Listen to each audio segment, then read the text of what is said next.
Here on the California coastline, it seems being fit and trim is almost a prerequisite to living here. But I'll tell you what, we looked and found a doctor who's had quite a bit of success in helping men and women to keep the pounds off for good. Hi, my name's Joe Ravenna. As the host of a travel show for over 30 years, I've had to work to keep my weight off. But I've had a secret. My father, Dr. Joseph Ravenna, he helps people to get the weight off and keep it off. Give it a go.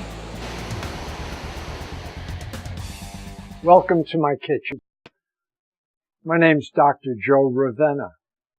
I'm a graduate of the University of Southern California over 50 years ago. I went into general practice, spent my mornings in the surgery room, my day in my office, treating patients, broken bones, minor surgeries, spent my evenings with my family, and occasionally delivered babies. I've always been interested in the problem of obesity. I call it a social illness. The days of mass hysteria are not over. The society holds this illness firmly. The society doesn't ask us to question ourselves to see if perhaps there's something in our behavior that needs to be changed. The average American eats 2.5 times a day. We hardly eat all day long, and when we finally get around to it, we overeat, we store, and we feel guilty. As a human being, I'm programmed to store after a period of deprivation. The guilt may lie elsewhere. The minute I say that you have to eat more often, we get frightened, don't we? I don't have time. Why should I bother? I'm not even hungry. Oh, it's different with me. It's in my metabolism. Don't bother me. Now we have a new one. It's in my genes.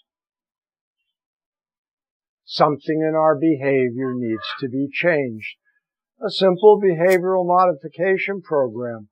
But we should understand what we do and what the reason for it is, so it's not so frightening to change. In this society, the most common illness is low-grade depression. And we never say, I've got low-grade depression. We say, where's my energy gone? We also have a difficult time relaxing. Energy and relaxation. Is it possible that we can get these effects through manipulating the meals? By hardly eating all day long? Energy. So we can get off our duffs and go out and hunt. And when we overeat, relaxation. Substitution isn't a bad idea.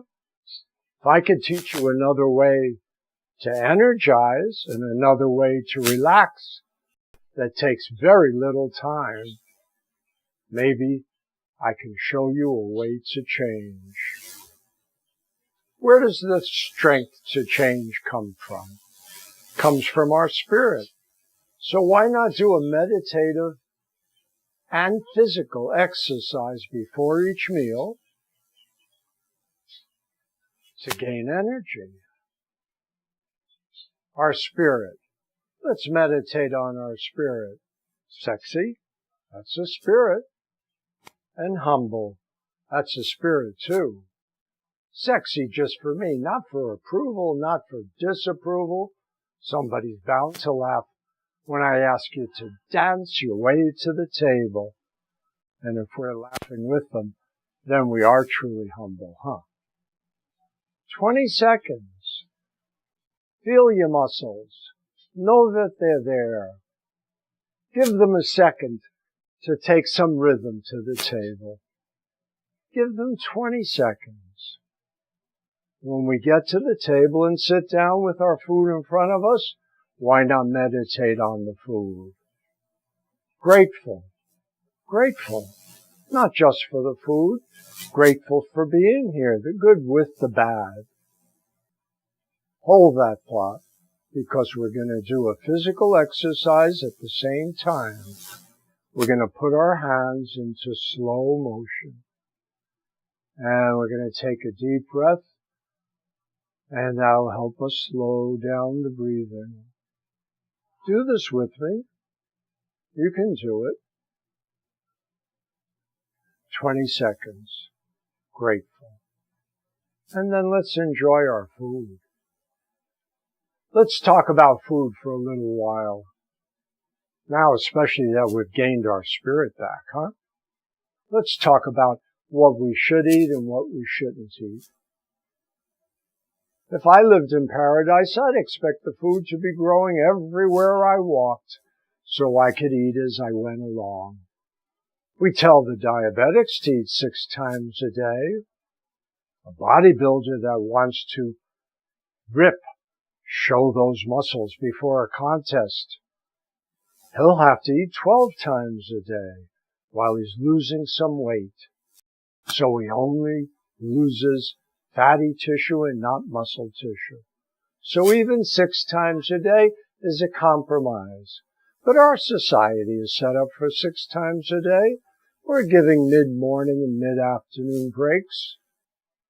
If I take a peanut butter and jelly sandwich and cut it in half and have half at 10 in the morning and the other half at 3 in the afternoon, and I force myself to have a breakfast, maybe an egg and a slice of toast before I leave the house, I'm up to 5 meals a day.